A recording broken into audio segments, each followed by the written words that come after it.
अस्सलाम वालेकुम dear students, how are you all? I hope you all are fine and doing really well. तो आज का हमारा टॉपिक है रिलेशनल ऑपरेटर।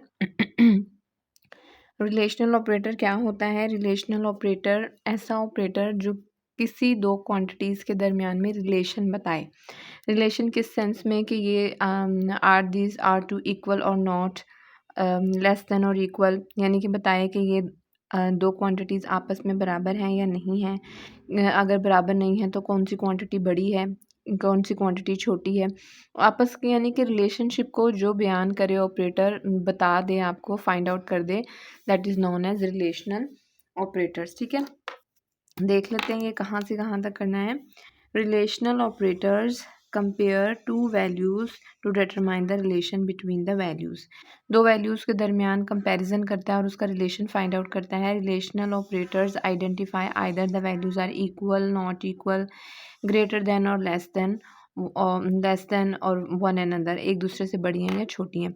ये यहाँ से करना है, इसकी ये 3 लाइन्स करनी है। इसमें बताया हुआ है कि सी लैंग्वेज जो है आपको अलाउ करती है आप न्यूमेरिक और करैक्टर दोनों तरह की डाटा टाइप्स के ऊपर जो है रिलेशनल ऑपरेटर्स अप्लाई कर सकते हैं। ठीक है, इसके बाद जो है आगे नेक्स्ट पेज पे ये टेबल दिया गया है। These are the relational operators. ठीक है, these are all relational operators, we will work upon it. ये डबल इक्वल को रिप्रेजेंट करता है। नॉट इक्वल, ये वाला मार्क नॉट इक्वल को रिप्रेजेंट करेगा। Greater than, less than, greater than और इक्वल टू, लेस देन और इक्वल टू। ये हम लोगों ने पहले भी मैथ में बहुत ज़्यादा जो है यूज़ किए हुए हैं, आप लोग इससे फेमिलियर होंगे। कुछ आप लोगों के लिए ख़ास इतना न्यू नहीं है। इसके बाद जो लाइंस इंपॉर्टेंट है जो करने वाली हैं वो यहाँ से है। रिलेशनल ऑपरेटर्स परफॉर्म उन टू ऑपरेंड्स के ऊपर रिलेशनल ऑपरेटर परफॉर्म करते हैं, काम करते हैं। They return result in boolean expression true और फॉल्स, और जो जवाब आता है वो ट्रू या फॉल्स की फॉर्म में आता है। If answer is true it is represented by 1 and if answer is false it is represented by 0। यानी ट्रू को हम 1 से रिप्रेजेंट करते हैं और ज़ीरो को हम फॉल्स को हम 0 से रिप्रेजेंट करते हैं। ये तो हमें 9th क्लास से ही पता है जब हमने बुलियन अलजेब्रा पढ़ा था। तो कुछ यहाँ पे एग्जाम्पल दी गई हैं, आपको इसी एक एग्जाम्पल कर लेंगे डेफिनेशन के साथ। यहाँ पे देख लें 5 इज इक्वल टू 5, ये क्या हो जाएगा? True. 5 is not equal to 7, true. 5 is greater than 7, false. 5 is less than 7, true. 5 is greater than और equal to 5, true. 5 is less than और इक्वल टू 4, फॉल्स। ठीक है, ये रिलेशनल ऑपरेटर था। एक और तरह का ऑपरेटर होता है, एक होता है असाइनमेंट ऑपरेटर और एक होता है इक्वल ऑपरेटर। इन दोनों में क्या फ़र्क है? सी लैंग्वेज में हम यूजुअली जो मैथ में करते हैं ना, तो हम इसी को हम इक्वल ऑपरेटर कहते हैं और इसी ऑपरेटर को हम इक्वल ऑपरेटर को ही हम असाइनमेंट के तौर पर भी यूज़ करते हैं। यानी हम कहते हैं x इज़ इक्वल टू 5 और x इज़ इक्वल टू 7, अगर ये इसके इक्वल है तो है या नहीं है। लेकिन सी लैंग्वेज में इक्वल ऑपरेटर को डिफरेंटली डिनोट किया जाता है और असाइनमेंट ऑपरेटर को डिफरेंटली डिनोट किया जाता है। जो डबल इक्वल है वो इक्वालिटी को शो करता है और जो सिंगल इक्वल है वो असाइनमेंट को शो करता है। Simple. In C language, operator is used to check for equality of two expressions, whereas equal operator assign the result of the expression on right side to the variable on the left side. ये हम पहले भी करके आए कि single equal क्या करता है, आपके राइट साइड की वैल्यू को लेफ्ट साइड पर मौजूद जो वेरिएबल है उसके अंदर असाइन कर देता है। Double equal operator checks whether right और लेफ्ट ऑपरेंड्स आर इक्वल और नॉट। डबल इक्वल ये चेक करता है कि राइट और लेफ्ट वाले दो ऑपरेंड्स हैं वो इक्वल हैं या नहीं। Single equal assigns right operand, यहाँ तक बस ये है। ठीक है, ये क्वेश्चन बहुत ज़्यादा इंपॉर्टेंट है, अक्सर शॉर्ट क्वेश्चन में आता है। Right the difference between assignment operator and the equal operator, तो आपने यहाँ से लेके यहाँ तक करना है। इसी तरह जो उर्दू मीडियम वाले हैं, रिलेशनल ऑपरेटर की डेफिनेशन यहाँ से लेके यहाँ तक देख लें, यहाँ से लेके यहाँ तक, और उसके बाद आप लोगों ने यहाँ से लेके यहाँ तक, टेबल से ऊपर तक, और कोई सी यहाँ से लेके यहाँ तक और कोई सी एक एग्जांपल कर लेंगे।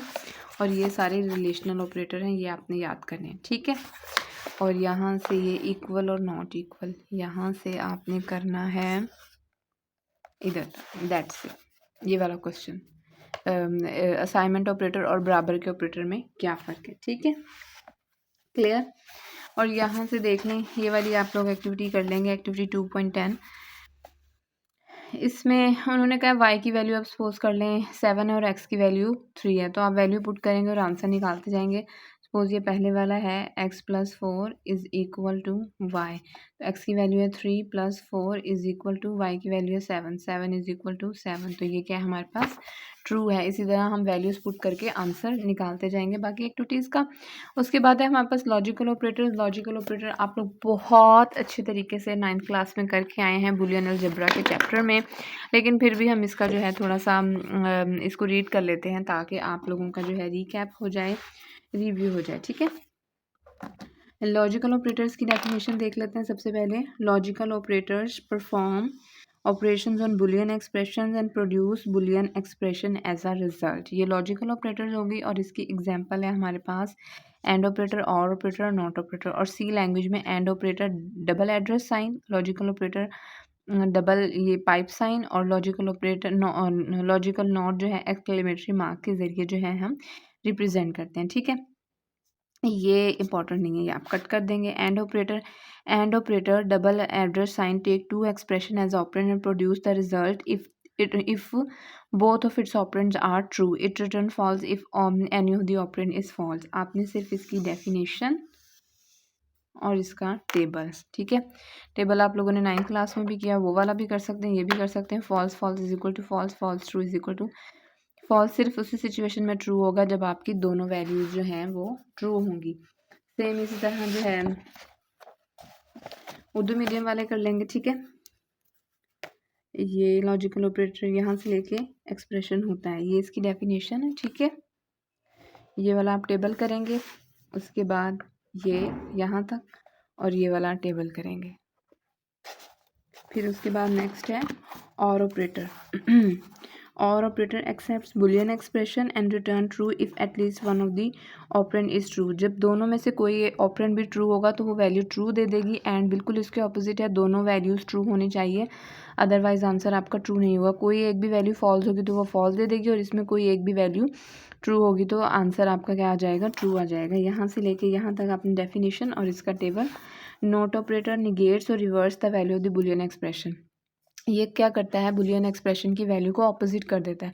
अगर वैल्यू 1 है तो उसे 0 कर देगा, अगर वैल्यू 0 है तो उसे 1 कर देगा। It makes it true if it is false and false it if it is true, ठीक है। यहाँ से यहाँ तक और इसका ये टेबल करना है। यहाँ पे कुछ एग्जांपल्स हैं, ये आप कर सकते हैं।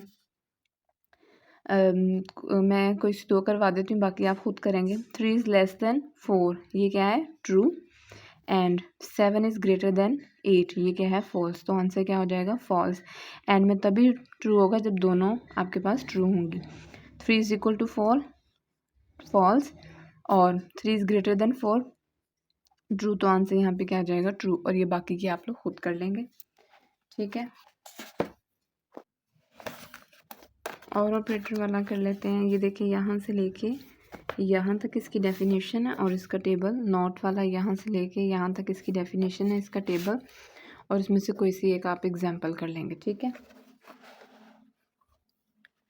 उसके बाद है नेक्स्ट हमारे पास यूनरी और बाइनरी ऑपरेटर्स। ये भी बहुत ज़्यादा इंपॉर्टेंट है, इसके ऊपर भी अक्सर शॉर्ट क्वेश्चन आ जाता है, दोनों का डिफरेंस भी आ जाता है, किसी एक की डेफिनेशन भी आ जाती है। What is unary and binary operator. Unary operator वो ऑपरेटर होता है जिसको काम करने के लिए, वर्क करने के लिए एटलीस्ट एक ऑपरेंड की ज़रूरत हो, और बाइनरी ऑपरेटर वो ऑपरेटर होता है जिसे काम करने के लिए एटलीस्ट 2 ऑपरेंड की ज़रूरत हो। जैसे अगर मिसाल के तौर पे मैं आप लोगों से कहती हूँ कि जमा करें, तो आप मुझसे पूछेंगे कि कौन सी 2 वैल्यूज़ को जमा करें, यानी कि कम से कम आपको 2 वैल्यूज़ चाहिए जमा करने के लिए। या मैं आपको कहती हूँ 4 को जमा करें, तो आप मुझसे पूछेंगे कि 4 को किस में जमा करें। अकेला 4 जो है किसी में भी जमा नहीं हो सकता, यानी जमा का जो ऑपरेटर है वो क्या है, बाइनरी ऑपरेटर है। यूनरी ऑपरेटर सिर्फ 2 होते हैं, एक लॉजिकल नॉट और नेगेटिव साइन, ठीक है। यूनरी ऑपरेटर के लिए सिर्फ एक ऑपरेंड दरकार होता है, मसलन लॉजिकल नॉट का एक ही ऑपरेंड होता है, और नेगेटिव साइन जो है वो यूनरी ऑपरेटर है, जैसे -5। बाइनरी ऑपरेटर तमाम अरिथमेटिक, रिलेशनल एंड और जो ऑपरेटर्स हैं वो क्या हैं, बाइनरी ऑपरेटर हैं, यानी इन्हें काम करने के लिए एटलीस्ट 2 ऑपरेंड्स की ज़रूरत होती है। ये ऑब्जेक्टिव में अक्सर आता है। ऑब्जेक्टिव के पॉइंट ऑफ व्यू से ये जो नोट है बहुत इंपॉर्टेंट है कि जिन ऑपरेटर्स को 3 ऑपरेंड्स दरकार हों वो कौन सा ऑपरेटर कहलाता है, वो टर्नरी ऑपरेटर कहलाता है। ठीक है, वो कौन सा ऑपरेटर कहलाता है, टर्नरी ऑपरेटर कहलाता है। इस तरह इंग्लिश मीडियम वाले ये यूनरी की डेफिनेशन, बाइनरी की डेफिनेशन और ये इम्पॉर्टेंट है ऑब्जेक्टिव के पॉइंट ऑफ व्यू से। ठीक है, बाकी का लेक्चर हम कल करेंगे। अल्लाह हाफिज़।